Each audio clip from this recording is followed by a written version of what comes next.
खुशामदीद। सबसे पहले ये बताइए कि आखिर फिरदौस शमीम नकवी साहब ने ऐसा आपसे क्या कहा कि आपने कागजात विड्रॉ करने का फैसला किया? बिस्मिल्लाहिर्रहमानिर्रहीम। सबसे पहले आप सबका शुक्रिया जी। देखें, मेरा एक ट्वीट पड़ा हुआ है, तकरीबन कोई अगस्त में किया है मैंने, 2023 अगस्त में, जब 9 में हुआ था तो उसके बाद। और वो पेन ट्वीट है, अभी तक पड़ा हुआ है कि हम जो मिडिल क्लास सियासी कारकुन हैं उनको कदम कदम पर जो है ना अपनी पार्टियों से वफादारी का जो है वो रोज़ाना के हिसाब से हमें अपना सबूत देना पड़ता है। देखें, जब आपकी सारी लीडरशिप लेट जाए, जब आपकी सारी लीडरशिप उस उसूल की नफी करे जिस उसूल के ऊपर इमरान खान खड़ा है, और जिस उसूल की खातिर इमरान खान पिछले 750 दिनों से जो है वो जेल के अंदर है, उसकी खातून खाना जेल के अंदर है, वाइस चेयरमैन जो हमारे पार्टी के हैं वो जेल के अंदर है। आप इजाज चौधरी साहब को देखें, मियां महमूद रशीद साहब को देखें, आप डॉक्टर यास्मीन राशिद साहिबा को देखें, हमारे जितने कारकुनान हैं उनके खुद के भांजे जो है उनको 10 साल मिलिट्री की कोर्ट से सजा हुई है, वो कैद में है। इस तरह सैकड़ों की तादाद में हमें हमारे दूसरे कारकुनान जो हैं वो मिलिट्री की। तो इरफान साहब, आप ये कह रहे हैं कि इरफान साहब आप ये कह रहे हैं कि आप मिडिल क्लास होने की वजह से सेनेटर नहीं बन सके और जो अमीर लोग थे वो सेनेटर बन गए। क्या ये कहने का मतलब? मुझे अपनी बात थोड़ा सा अगर असद साहब कंप्लीट कर रही है तो थोड़ी बेहतरी आ जाएगी, क्लैरिटी आ जाएगी जी। हम ये कहते हैं कि इमरान खान जिस उसूल की खातिर खड़ा है और पिछले 3 साल से मुसलसल इस मुल्क में जिस तरीके से इंसानी हुकूक की खिलाफ वर्जियां हो रही हैं, आइन को पामाल किया जा रहा है, कानून को पामाल किया जा रहा है, इस मुल्क में मीडिया के ऊपर कदगने हैं, इसके यहाँ पे इजहार राय की जो आज़ादी है उसके ऊपर जो है वो कदगने हैं, हर किस्म की आज़ादी जो है इस मुल्क में स्लिप हो चुकी है। और फिर सबसे बढ़कर 8 फरवरी को जो कुछ हुआ, इस मुल्क का अवाम का मैंडेट जिस तरीके से छीना गया, उसके ऊपर फिर 26वीं आईनी तरमीम जो लोग लेकर आए वो आपके सामने है, आप देख लें। अब कैसे उन पॉलिटिकल पार्टीज के साथ मेरा लीडर इमरान खान जो है वो बैठना नहीं चाहता, और उसका ये स्टांस है कि ये लोग जो है इस मुल्क के ऊपर जितना जो जुल्म हो रहा है इस वक्त रिजीम चेंज के बाद के से मिलकर ये इस मुल्क को तबाह बर्बाद कर रहे हैं। आप देख लें कि क्या इमरान खान ने मना किया कि आप इन जमातों के साथ मिलकर सेनेट के इलेक्शन ना लड़ें और वोटिंग पर जाएं? क्या इमरान खान ने मना किया था? देखें, हमारी पार्टी का इमरान खान ने तो ये भी नहीं कहा कि आप जाकर इनसे बैठें और इनसे जो है वो आप बातचीत करें और इनसे बैठकर जो है आप इलेक्शन लड़ें। हम तो इस उसूल की बात कर रहे हैं कि इमरान खान वहां पे नहीं बैठना चाहता, आप कैसे बैठें? ठीक है ना जी। आप खुद अंदाजा करें कि ये सब कुछ जो हो रहा है ये 27वीं आईनी तरमीम के लिए राह हमवार की जा रही है। सेनेट में जिस तरीके से 2/3 अक्सरियत अपोजिशन को आज मिली है, और आपके ख्याल में फिर अली मीन गंडापुर साहब और बाकी पाकिस्तान तहरीक इंसाफ के रहनुमाओं ने सहूलतकारी की है 27वीं तरमीम के लिए? देखें, मैं ये मुझे कहने की जरूरत ही नहीं है, आप देख लें कि हो क्या रहा है आपके सामने। आज जो रिजल्ट अभी आया है, पॉलिटिकल कमेटी को झूठ बोलकर ये कहा गया कि जी हमारे 25 से ज्यादा एमपीएस जो है वो बिक चुके हैं, हमें खतरा है कि हमारे जो एमपीएस हैं वो हमसे पीछे हट जाएंगे, लिहाजा हमें ये जो सेटलमेंट है ये जरूरी तौर पे करनी है। जब हम लोगों ने इनकार किया कि हम अपने कागजात वापस नहीं लेते, उसके बाद क्या स्टेटमेंट्स आई कि पाकिस्तान तहरीक इंसाफ की सूबाई हुकूमत और अपोजिशन मिलकर इलेक्शन इन नाराज अरकान के खिलाफ लड़ेगी। हम तो आखिरी हद तक जहां तक हम जा सकते थे हम वहां पर गए। आखिर में भी अपने जिस तरीके से हमें फोन कॉल्स आई ऊपर से लेकर नीचे तक जितनी भी लीडरशिप है, आज कोई ट्वीट्स कर रहा है, आज कोई क्या कर रहा है, अपनी आखिरी बात मुझे बताएं, फिर मैं भट्टी साहब की तरफ बढ़ूं और बुखारी साहब की तरफ। आप पर किसका इतना दबाव था कि रात गए आपको फिर हथियार डालना पड़े और कागजात वापस लेना पड़े? कौन था जिससे? खुर्रम ज़ेशान तो नहीं माने, आप कैसे मान गए? देखिए, मेरी बात सुने, मैं तो आप मेरा अगर ट्रैक रिकॉर्ड चेक कर लें, 9 मई के बाद इस पेशावर में मैं किसी की वो दिल आजारी नहीं करना चाहता कि कोई खड़ा था या कोई नहीं खड़ा था। मेरे से जो हो सकता था मैंने किया। मेरे भाइयों को 3 भाइयों को, मेरे भाइयों को उठाया गया, मेरे घर के ऊपर बार बार जो है वो पुलिस के रेड्स होते गए। मैं केपी का पहला इनफोर्स डिसअपीयरेंस केस मेरा था, जिसको chief justice Peshawar high court sir कल रात को क्या दबाव था? मैं तो उसका पूछ रहा हूँ। माजी में तो चले बहुत सारे लोगों के साथ ये हुआ, अनफॉर्चुनेटली आपके साथ भी हुआ।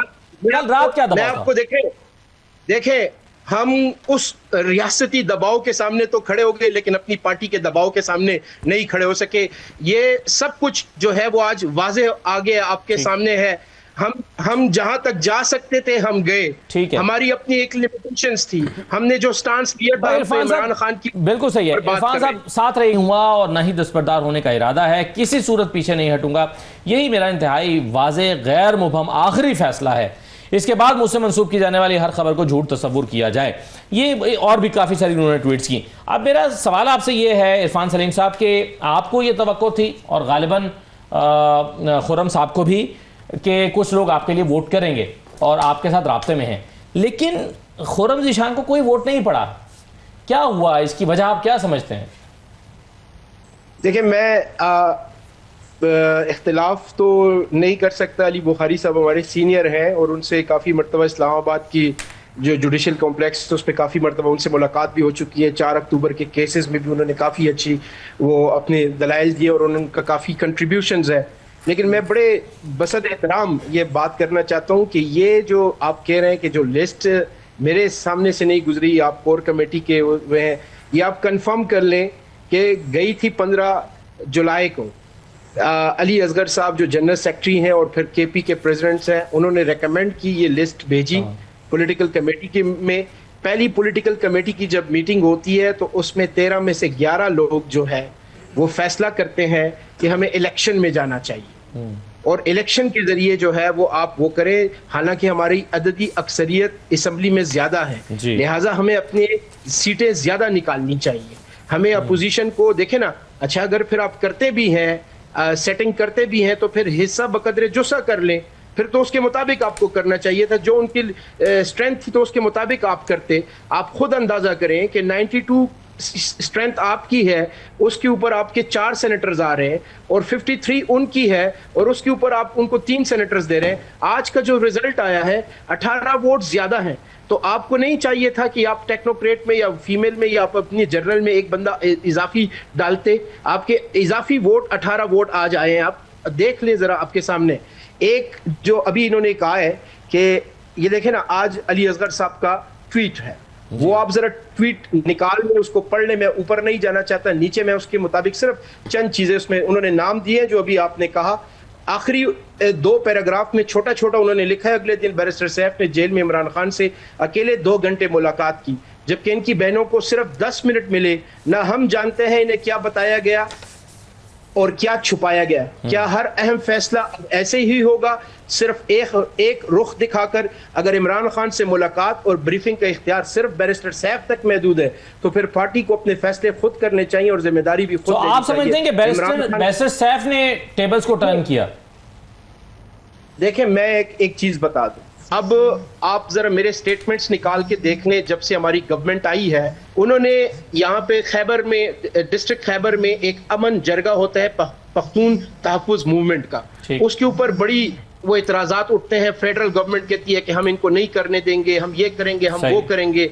यहाँ पे सूबाई हुकूमत का अपनी जो पॉलिसी स्टेटमेंट। आप देखें ना, एक चीज आप ये कहते हैं कि मैं हैरान हूं इस आर्गूमेंट पे, वैसे बहुत सारे और भी लोग देते हैं कि जी चूंकि बैरिस्टर सैफ ने ये इमरान खान को ब्रीफ किया तो उस वजह से उन्होंने ये फैसला ले लिया। भाई इमरान खान क्या सियासत में कल पहला दिन है उनका, दूसरा दिन है आज, उनको आए हुए 4 दिन हुए हैं।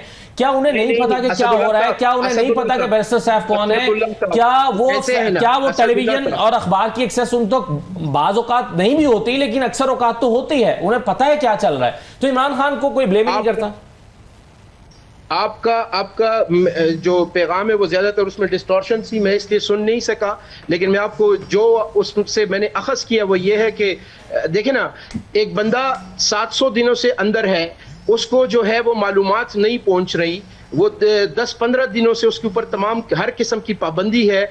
अली बुखारी साहब सब जानते हैं, आप लोग सब जानते हैं, आप लोग उसके ऊपर आवाज भी उठा रहे हैं। और एक बंदा जाकर उसको बताए कि जी ये लिस्ट है, यानी एक जज के पास अब जब जाते हैं तो एक वकील उसके पास जाकर एक साइड की बात करते हैं, तो क्या जज सिर्फ एक वकील की सुन के बात डिसाइड कर देगा? देखें, हम सिर्फ ये कहते हैं कि पॉलिटिकल पार्टियों के मामलात को शफाफ होना चाहिए। वो चाहे टिकट जिसको भी देते हैं, वो प्रोसेस देखें ना, पॉलिटिकल पार्टियां अपने नजरिए और मंशूर के ऊपर चलती हैं। इमरान खान जो नजरिया और जो मंशूर लेकर इस वक्त चल रहा है, तो क्या हम उससे रूगर्दानी कर सकते हैं? क्या आप सेंटिमेंट्स चेक कर लें? आपकी लीडरशिप के पास जवाब यह है कि भाई ये फैसला इमरान खान का ही है।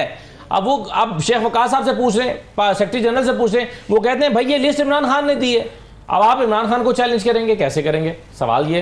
देखिए, इमरान खान साहब को कोई चैलेंज नहीं कर रहा। हम आपसे ये कह रहे हैं कि जो पार्टी के जो मामलात जिस तरीके से चल रहे हैं वो ठीक नहीं है। यानी अगर एक कारकुनों में अनरेस्ट है, लोग उठते हैं, उसके ऊपर बात करते हैं, होना तो ये चाहिए कि ये जमहूरियत की हम बात करते हैं कि पूरे पाकिस्तान में अब जमहूरियत लेकर आए, और अपनी पार्टी में हम जमहूरियत लेकर नहीं ला सकते। हमें चाहिए कि हम अपने कारकुनों की आवाज सुने, चाहे वो गलत है या ठीक है। उसके लिए फोरम्स होने चाहिए कि उन फोरम्स के ऊपर बिल्कुल सही है, बिल्कुल सही है सर।